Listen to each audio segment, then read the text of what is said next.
Hello दोस्त, आज की इस वीडियो में क्लास 10th के हिंदी के ऑब्जेक्टिव क्वेश्चन के बारे में जानेंगे। जो चैप्टर नाखून क्यों बढ़ते हैं इसी पार्ट से ऑब्जेक्टिव को टाइप इन किया गया है।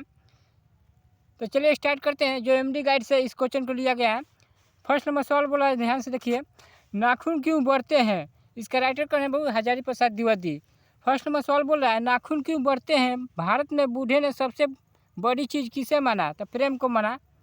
इसलिए फर्स्ट का मेरा करेक्ट ऑप्शन क्या हो जाएगा? ये हो जाएगा फर्स्ट का, ये हो जाएगा। नाखून क्यों बढ़ते हैं, पार्ट में बूढ़े ने सबसे बड़ी चीज़ किसे माना बाबू? तो प्रेम को माना। इसलिए फर्स्ट का मेरा करेक्ट ऑप्शन ये हो जाएगा। चलिए 2 नंबर सवाल देखा जाए।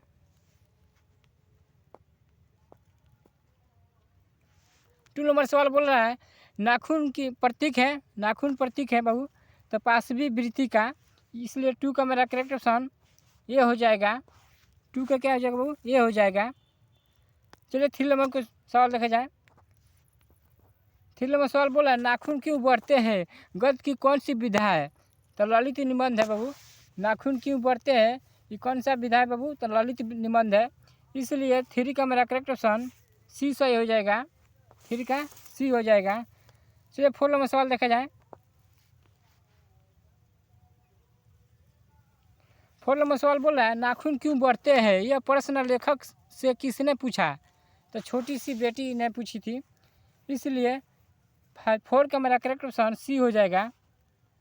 4 का सी हो जाएगा। नाखून क्यों बढ़ते हैं, यह प्रश्न लेखक ने किससे पूछा? तो छोटी बेटी से पूछा। इसलिए 4 का मेरा करेक्ट ऑप्शन सी हो जाएगा।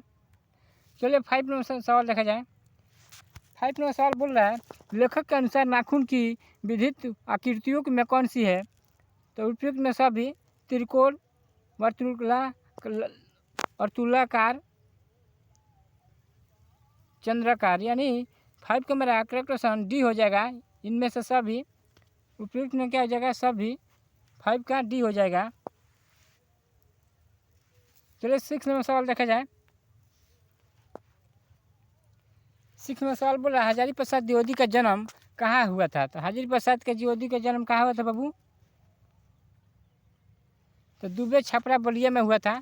यानी 6 का मेरा करेक्ट ऑप्शन ये हो जाएगा। हजारी प्रसाद द्विवेदी का जन्म कहाँ हुआ था बाबू? तो दुबे छपरा बलिया में। नाखून क्यों बढ़ते हैं, उन्हीं का राइटर है ये हजारी प्रसाद द्विवेदी। उन्हीं का जन्म दुबे छपरा बलिया में हुआ था। इसलिए 6 का मेरा करेक्ट ऑप्शन ये हो जाएगा। चलिए 7 नंबर सवाल देखा जाए। हजारी प्रसाद द्विवेदी किस निबंध के लिए रचयिता है? किस निबंध के लिए वे रचयिता है बाबू? किस निबंध के लिए रचयिता है? तो परंपरा का मूल्यांकन के लिए। इसलिए 7 का मेरा करेक्ट ऑप्शन सी सही हो जाएगा। एमडी गाइड में बहुत जैसे होते हैं कि ऑब्जेक्टिव में मिस्टेक कर देते हैं, छापने में, बुक छापने में हो जाता है। इसीलिए इसमें बहुत जैसे विद्यार्थी है इसमें कलम से भी टिक मार दिए हैं। उसी को सुधार करने के लिए इस वीडियो को बनाया जा रहा है कि ताकि आप लोग देख के 2024 में मैट्रिक की परीक्षा हिंदी का अच्छे से ऑब्जेक्टिव को पकड़ें। चलिए 8 नंबर सवाल देखा जाए। 8 नंबर सवाल बोल रहा है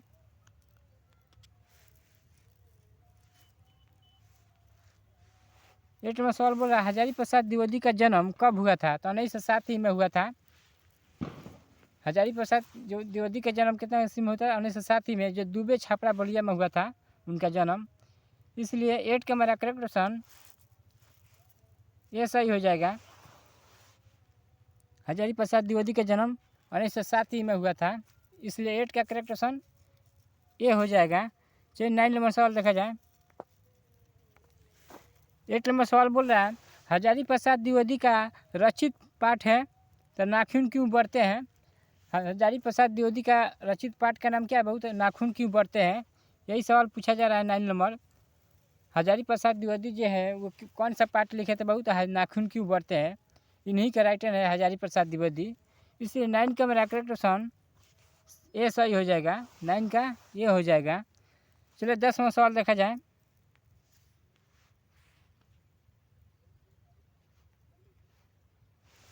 10 नंबर सवाल बोला हजारी प्रसाद द्विवेदी किस विश्वविद्यालय में प्रोफेसर एवं प्रशासनिक पद रहे? तो सब डी में दिया है सब भी, यानी सत्य। सभी सही है। काशी हिंदू विश्वविद्यालय में भी किए थे, शांति निकेतन विश्वविद्यालय में, चंडीगढ़ विश्वविद्यालय में, यानी 10 का मेरा करेक्ट ऑप्शन डी सही हो जाएगा, क्योंकि सभी विद्यालय में उसने विश्वविद्यालय में प्रोफेसर और प्रासंगिक के पद पर रहे, इसलिए 10 का मेरा करेक्ट ऑप्शन डी हो जाएगा। इनमें से सभी यानी सभी सत्य है। चलिए 11वां सवाल देखा जाए।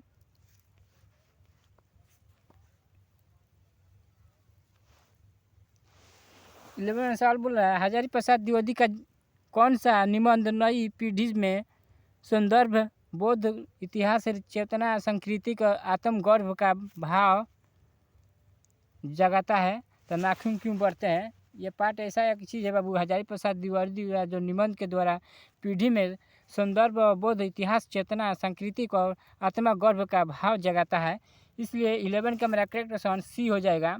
नाखून क्यों बढ़ते हैं इस पाठ में दिखाया गया है हजारी प्रसाद द्विवेदी के अनुसार, इसलिए 11 का मेरा करेक्ट ऑप्शन सी सही हो जाएगा। चलिए 12वां सवाल देखा जाए। 12वां सवाल बोल रहा है, पुरानी अस्लावोनिक भाषा में चूहे को क्या कहते हैं? पुरानी जो अस्लावोनिक भाषा में बाबू चूहों को क्या कहते हैं? तो माइस कहते हैं, इसलिए 12 का मेरा करेक्ट ऑप्शन डी सही हो जाएगा, डी सही हो जाएगा। चलिए 13वां सवाल देखा जाए। 13वां सवाल बोला, पुरानी का मोक्ष सब समय वांछनीय ही नहीं होता है, किस लेखक की पंक्ति है बाबू? तो सी हजारी प्रसाद द्विवेदी, हजारी प्रसाद द्विवेदी ने इस पंक्ति को किए थे, इसलिए 13 का मेरा करेक्ट ऑप्शन सी सही हो जाएगा। चलिए 14वां सवाल देखा जाए। किसने कहा था कि सब पुराने अच्छे नहीं होते, सब नए खराब ही नहीं होते?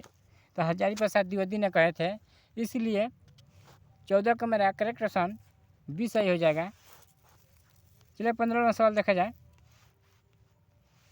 किसकी रचना में एक साथ कबीर, तुलसी और रविंद्रनाथ एकाकर होकर उठते हैं? तो हजारी प्रसाद द्विवेदी, हजारी प्रसाद द्विवेदी में बाबू साथ देने वाले कौन कौन व्यक्ति थे? तो कबीर, तुलसी और रविंद्रनाथ एकाकर होकर उठते हैं, इसलिए 15 का मेरा करेक्ट ऑप्शन सी सही हो जाएगा, हजारी प्रसाद द्विवेदी। चलिए 16वां सवाल देखा जाए। हजारी प्रसाद द्विवेदी जी को किस रचना के अनुसार साहित्य अकादमी पुरस्कार मिला? अकादमी पुरस्कार मिला। 16वां सवाल बोला जा रहा बाबू, जो हजारी प्रसाद द्विवेदी जी उनका रचना के लिए साहित्य अकादमिक पुरस्कार जो होता है बाबू, वो किसके अनुसार मिला? तो आलोक पर्व के अनुसार, यानी 16 का मेरा करेक्ट ऑप्शन ये सही हो जाएगा, आलोक पर्व। चलिए 17वां सवाल देखा जाए। इसलिए 16 का मेरा करेक्ट ऑप्शन क्या हो जाएगा? ये हो जाएगा। क्या हो जाएगा? ये हो जाएगा। चलिए 17वां सवाल देखा जाए। भारतीय संस्कृति की क्या विशेषता है? भारतीय जो संस्कृति की है बाबू विशेषता क्या है? तो बंधन युक्त है, इसलिए 17 का मेरा करेक्ट ऑप्शन ये हो जाएगा, सी हो जाएगा, सॉरी सी, क्योंकि भारतीय संस्कृति की विशेषता बंधन युक्त से होता है, इसलिए 17 का करेक्ट ऑप्शन सी हो जाएगा। चलिए 18वां सवाल देखा जाए। मनुष्य का स्वधर्म क्या है? मनुष्य का जो स्वधर्म होता है बाबू वो क्या होता है? दोनों सत्य है, यानी स्वयं पर स्वयं दूसरे के मनोभावों का समादार, इसीलिए 18 का करेक्ट ऑप्शन सी सही हो जाएगा। दोनों सत्य है, यानी दोनों बात सही है। 18 का करेक्ट ऑप्शन क्या हो जाएगा? सी हो जाएगा। चलिए 19वां सवाल देखा जाए। अल्पज्ञ पिता किसे जीव होता है? तो दैनीय को होता है, इसलिए 19 का करेक्ट ऑप्शन मेरा ये हो जाएगा। चलिए 20वां सवाल देखा जाए। 20वां सवाल बोल रहा है, दहीची की हड्डी से क्या बना था? दहीची की हड्डी से बाबू क्या बना था? थोड़ा 20वां क्वेश्चन थोड़ा अच्छे से देख लीजिएगा आप लोग, क्योंकि फ़ोटो खींचने में थोड़ा हमसे बेंड हो गया है, टेढ़ हो गया है।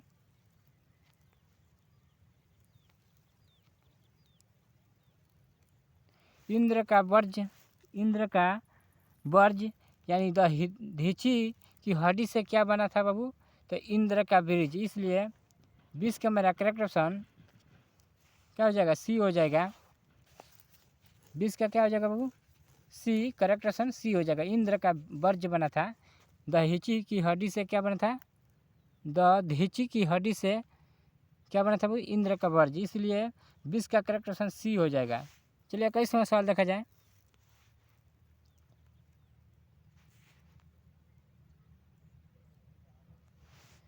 21वां सवाल बोल रहा है कुटज किसकी रचना है।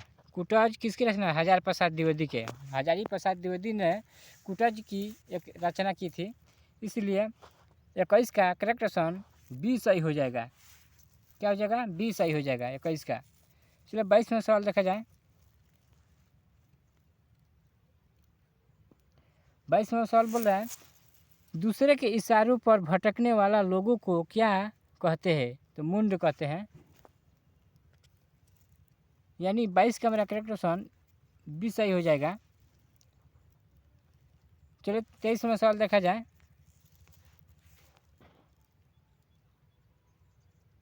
23वां सवाल बोल रहा है हजारी प्रसाद द्विवेदी ने किसे नीलरज अपराधी कहा, तो नाखून को कहा था, इसलिए 23 का मेरा करेक्ट ऑप्शन सी सही हो जाएगा। चलिए 24वां सवाल देखा जाए। 24वां सवाल बोल रहा है हम बार बार नाखून क्यों काटते हैं, बर्बरता समापन हेतु, तो समापन करने के लिए, इसलिए 24 का मेरा करेक्ट ऑप्शन ए सही हो जाएगा। हम लोग बार बार नाखून क्यों करते हैं बहू, जो बर्बरता होता है बहू समाप्त करने के लिए, उसी के लिए करते हैं, इसलिए 24 का करेक्ट ऑप्शन ए हो जाएगा। 24 का ये हो जाएगा। चलिए 25वां सवाल देखा जाए। नाखून का बढ़ना किसका परिणाम है, तो नाखून का बढ़ना वो किसका परिणाम है, तो इच्छा का। बहुत जैसे होते हैं अपने इच्छा से नाखून काटते हैं, मन में आता है तो नहीं काटते हैं, इसलिए 25 का हमारा करेक्ट ऑप्शन क्या होता है, ये हो जाएगा। 25 का करेक्ट ऑप्शन ये हो जाएगा, इच्छा का। चलिए 26वां सवाल देखा जाए। 26वां सवाल बोला आलोक पर्व शीर्षक निबंध संग्रह किसकी रचना है, तो हजारी प्रसाद द्विवेदी के हैं। किसका बाबू, हजारी प्रसाद द्विवेदी के हैं। हजारी प्रसाद द्विवेदी ने आलोक पर्व और शीर्षक निबंध के संग्रह की रचना किए थे, इसलिए 26 का मेरा करेक्ट ऑप्शन ये सही हो जाएगा। हजारी प्रसाद द्विवेदी ने आलोक पर्व और शीर्षक निबंध संग्रह की एक रचना किए थे, इसलिए 26 का करेक्ट ऑप्शन ये हो जाएगा। चलिए 27वां सवाल देखा जाए। इस वीडियो का लास्ट क्वेश्चन है जो स्वजात वृत्ति किनका नाम है, स्वजात जो वृत्ति है बाबू वो किनका नाम है, स्वजात वृत्ति किनका नाम है, तो अनजानी स्मृतियों का, यानी 27 का मेरा करेक्ट ऑप्शन सी सही हो जाएगा।